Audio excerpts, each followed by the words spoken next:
Hey, what's up, guys? Welcome to AnTalk, the weekly comic conversation. Legend of Zelda, Breath of the Wild, the latest installment in the Zelda franchise that's about 30 years old, starting out on the NES. It's one of the most popular and beloved franchises in video game history with countless classics. My favorite video game of all time is Ocarina of Time. So Breath of the Wild was highly anticipated and had high expectations to live up to, not only because it's a Zelda game, but they really set the bar high for themselves with all the gameplay footage and all the aspects they promised. This is also the game that launched the same day as the Nintendo Switch, being the console's first big title. I couldn't wait for this game, but I have to say it passed all of my expectations. This game is amazing, and it's been a long time since playing a video game was this enjoyable to me. It really brought me back. It does a great job adding so much and being so different, but at the same time being very much in tune with the past games and still has the spirit of the classic franchise. This game is epic. Just like all the other Zelda games, it's an adventure, and this could be its most immersive installment yet, so let's break it down. First, let's talk about the graphics and the overall look of the game. I'm a big fan of the animation.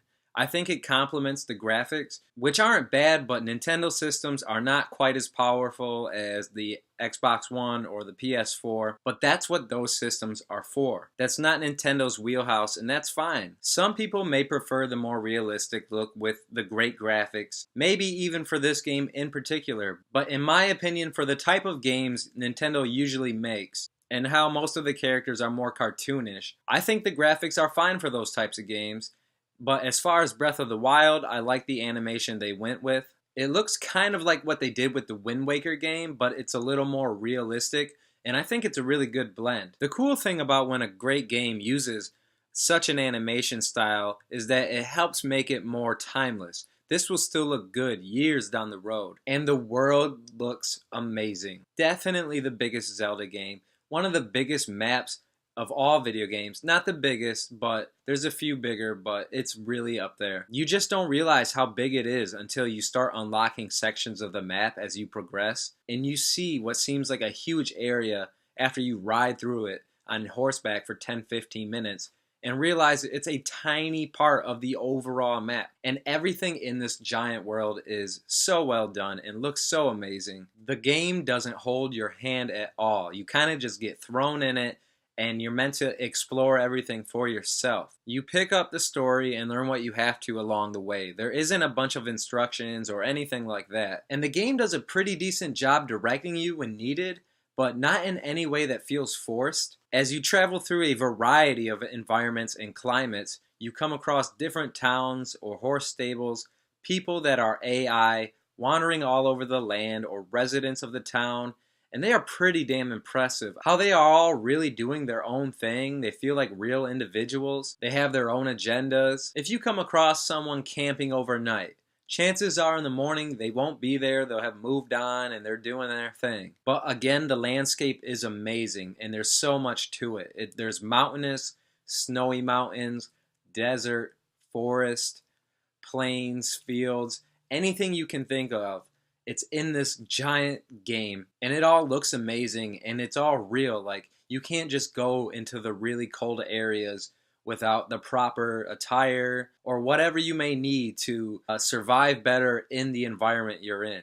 Like the previous games, you don't come across hearts for health or rupees for money. You hunt for food and even can combine and cook it for more health and energy. You can buy and trade goods and food you collect. Like I said, it's very immersive. The game is also pretty damn difficult. Like I said, it doesn't hold your hand at all. The enemies are AI themselves, and they are hard to kill, and many of them can kill you in just 1 or 2 hits. And there are enemies everywhere, big, small, 4 at a time. Not to mention weapons eventually break on you, so you have to constantly collect more. Then all over the game there are these shrines that are like these mini temples, each with a puzzle or an enemy to defeat, and some are much, much harder than others. To be honest, I think it's kind of refreshing to have a game this difficult. You do and you will die a lot, and eventually it does kind of get annoying. But it's not really the game's fault. There are ways to win, you just have to strategize and think more. So a lot of the deaths are really my fault for doing stupid things, experimenting, or even repeatedly bull rushing into battles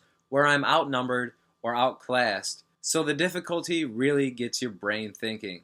There is also so much you can do in this game. It's filled with side quests and cool things that are fun to mess around with and just to kill some time without the daunting pressure of saving the kingdom. I don't want to get into spoilers on the story, but if you're familiar with the Zelda games, you can kind of probably guess the overall idea. But it has enough to set it apart too. It actually has characters done with voice acting in the cutscenes, which is a first. And honestly, I haven't even came close to finishing the game. And that is totally my choice. Like I said, there is so much you can do. And I've just been taking my time, really just soaking up the experience and having a lot of fun with it. So it's my choice that the game is taking me this long to beat. I feel it's safe to say that this is the most that Hyrule's ever felt so real. I really don't have many complaints with this game, especially with all the aspects involved. It just shows how remarkable this game is. Remember, this is coming from a big Zelda fan. But it really is a great game.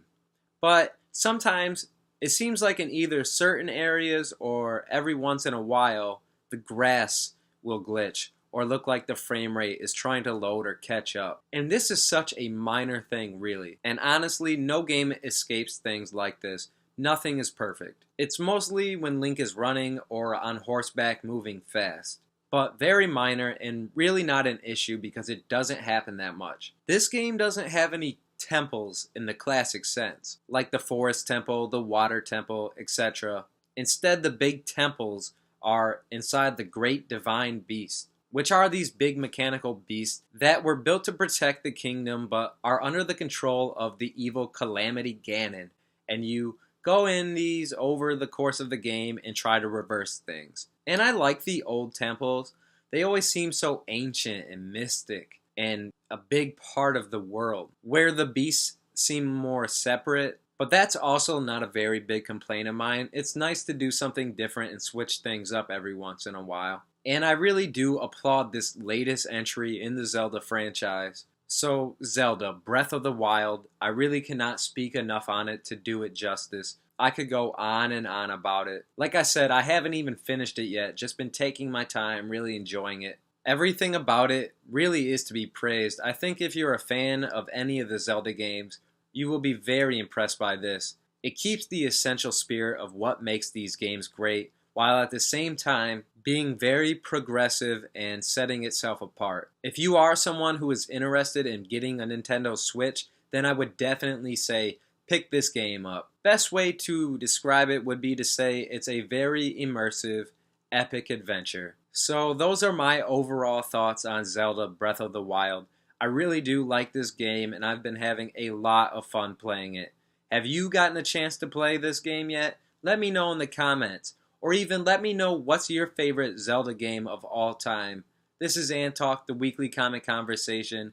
Don't forget to like and subscribe. As always, thanks for watching and take care. Hey guys, did you like this video? If so, don't forget to give it a thumbs up. If you want to see more of my videos, click right here on this icon to become a subscriber. And if you are a subscriber, don't forget to ring that bell so you can stay updated with all my videos. And if you want to see another video just like this one, click right here. And as always, thanks for watching AnTalk, the weekly comic conversation.